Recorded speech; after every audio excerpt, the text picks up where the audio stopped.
안녕하세요. 오늘은 12월 15일 화요일입니다. 오늘은 역대하 33장 1절에서부터 25절까지를 본문으로 큐티 가이드를 시작하겠습니다. 먼저 오늘 이 본문을 통해 제가 묵상한 하나님은 정말 화가 나셨을 뿐입니다. 렌트를 살든지요, 소유를 하든, 아무튼 현재 내가 살고 있는 내 집은 남다른 의미가 있는 장소입니다. 하루 종일 밖에서 힘든 일을 하다가도 집에만 들어오면 마음이 편안해집니다. 또요, 집은 온갖 무서운 일이 벌어지는 세상 속에서 나를 보호해 주는 곳입니다. 그래서요, 일단 집에만 들어오면 안심이 되죠. 자, 이렇듯 내 집은 내게 매우 소중한 장소입니다. 그래서요, 인간 사회에서는 누가 내 집을 무단으로 들어오면 그걸 범죄로 규정합니다. 더욱이요, 내 허락 없이 인테리어를 바꾼다? 그거는 상상도 못할 일입니다. 그건 마치요, 자기가 내 집 주인인 양 행세하는 것이기 때문입니다. 자, 그런데요, 이런 일이 하나님의 집에서 벌어졌습니다. 4절과 5절 말씀 읽어볼까요? 여호와께서 전에 이르시기를 내가 내 이름을 예루살렘에 영원히 두리라 하신 여호와의 전에 제단들을 쌓고 또 여호와의 전 두 마당에 하늘의 1월 성신을 위하여 제단들을 쌓고. 누가 그런 일을 했느냐? 므낫세 왕이 그랬습니다. 하나님의 집안에 우상에게 제사할 제단들을 쌓았고 마당에는요 1월 성신을 위한 제단을 쌓았습니다. 근데 그것으로 끝이 아니었습니다. 7절 말씀도 읽어볼까요? 또 자기가 만든 아로 새긴 목상을 하나님의 전에 세웠더라. 목상도 세웠습니다. 하나님이 분명 이 성전에 당신의 이름을 영원히 두실 거라고 말씀하셨는데도 말이죠. 이곳은요, 하나님의 명의, 하나님 소유의 집인데도 그랬습니다. 자, 이런 일을 당하셨을 때 하나님이 얼마나 화가 나셨을까요? 물론요, 하나님은 가만히 계시지 않으셨습니다. 만일요, 제 마음의 성전에 우상이 세워지면 하나님은 마찬가지로 화를 내실 겁니다. 그러면 그때 제게는 아무런 유익이 없습니다. 하지만요, 참 신기하게도 저도요, 므낫세 왕처럼 이런 일을 끊임없이 반복하고 있다라는 것입니다. 자, 그렇다면 오늘 이 본문을 통해 제가 발견한 인간의 모습 어떤 게 있을까요? 오늘은 여호와께서 하나님이신 줄 안 므낫세를 볼 수 있습니다. 많은 경고 끝에 하나님은 드디어 므낫세 왕을 심판하셨습니다. 그를 쇠사슬에 결박되어 적국에 끌려가게 하셨던 겁니다. 자, 전쟁 포로로서 므낫세 왕은요 결코 곱게 끌려가지 못했습니다. 자, 그토록 교만해서 하나님을 우습게 여긴 벌이었습니다. 자, 12절과 13절 말씀 읽어볼까요? 그가 환난을 당하여 그의 하나님 여호와께 간구하고 그의 조상들의 하나님 앞에 크게 겸손하여 기도하였으므로 하나님이 그의 기도를 받으시며 그의 간구를 들으시사 그가 예루살렘에 돌아와서 다시 왕위에 앉게 하심에 므낫세가 그제서야 여호와께서 하나님이신 줄을 알았더라. 아멘. 그나마요, 그가 나았던 게 뭐냐? 결국 자신의 잘못을 깨달았다는 것입니다. 또요, 아주 철저히 회개했다는 것입니다. 가만히 보면요, 세상에는 세 종류의 사람이 있습니다.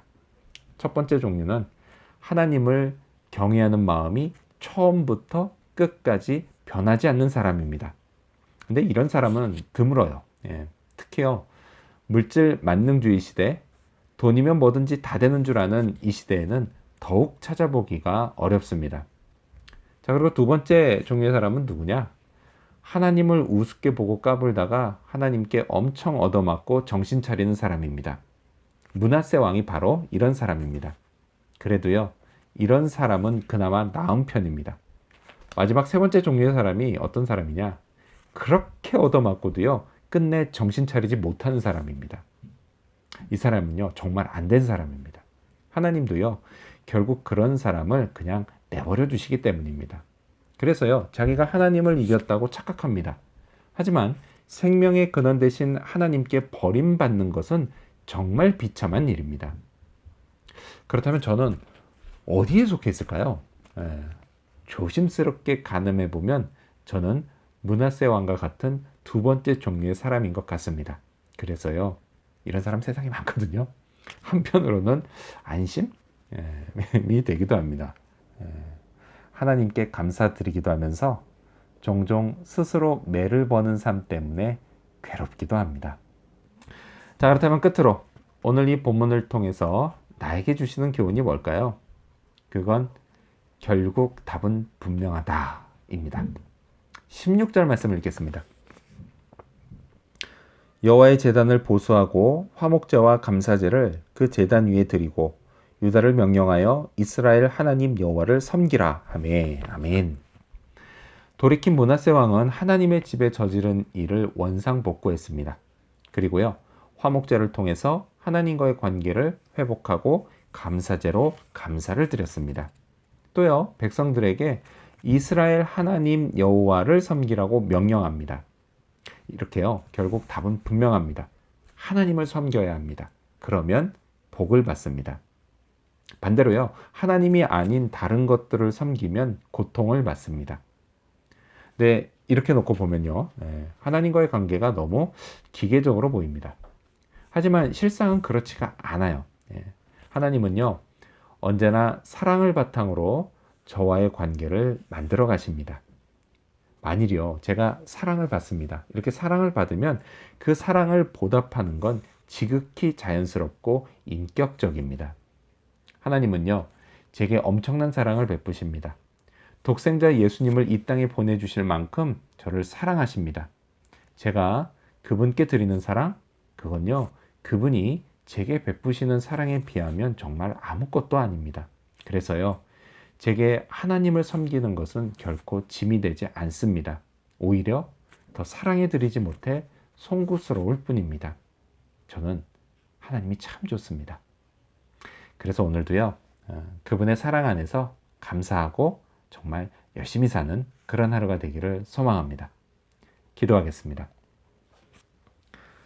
정말 화가 나셨을 하나님, 제 마음의 성전, 그것에 하나님이 아닌 다른 우상들로 막 바꿔놓고 채워놓고 그런 어리석은 삶을 살아가는 제 자신을 보면서 하나님이 그때마다 얼마나 화가 나실까라는 생각을 다시 하게 됩니다.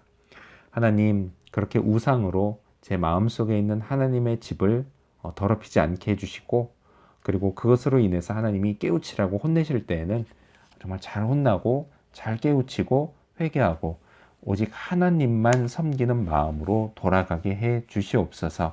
그래서 므낫세 왕처럼 내 인생의 하나님은 오직 하나님 한 분뿐이라는 것 늘 고백하며 살아가게 도와주시옵소서.